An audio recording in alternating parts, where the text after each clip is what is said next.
I literally integrated the town of Libertyville, Illinois. At least according to the real estate agent who helped my mom and I find our first apartment. My Irish-Italian mom had excellent teaching credentials, but the school boards in northern Illinois made clear that while as a single mother she was welcome to teach in their town, we would have to live elsewhere because we were an interracial family.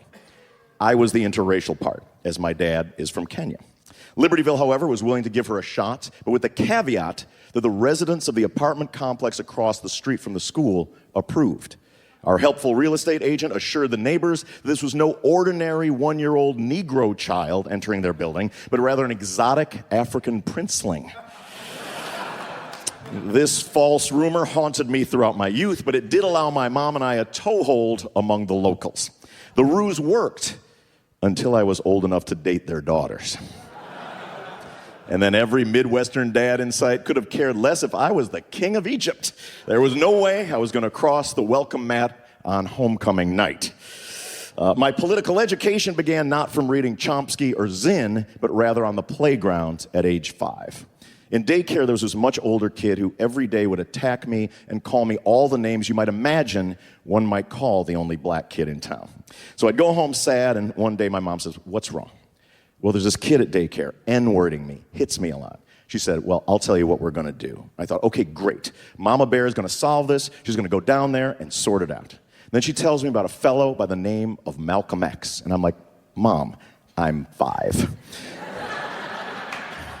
She says, "There's this guy named Malcolm X, and he says whenever racism rears its head, you are the one that has to stop it." I said, "Mom, I'm 5.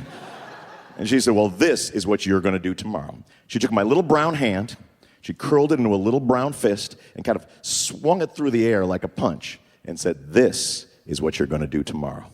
Then she made me memorize some reverse racism epithet as my battle cry. I didn't know what any of the words she was saying meant. It was something like deadbeat honky or something like that.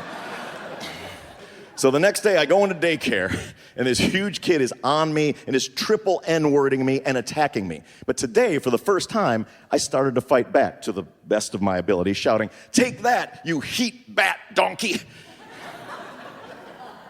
I'm getting pummeled. But it caused a big enough scrum in daycare and resulted in me standing by the side of the sink with smug satisfaction watching the racist bully get their mouth washed out with soap. I thought at the end of the day, perhaps there's something to this Malcolm X shit. Perhaps there's something to this Mary Morello business as well. Para seguir escuchando este audiolibro gratuitamente, haz clic en el enlace de la descripción y podrás escucharlo completo sin coste gracias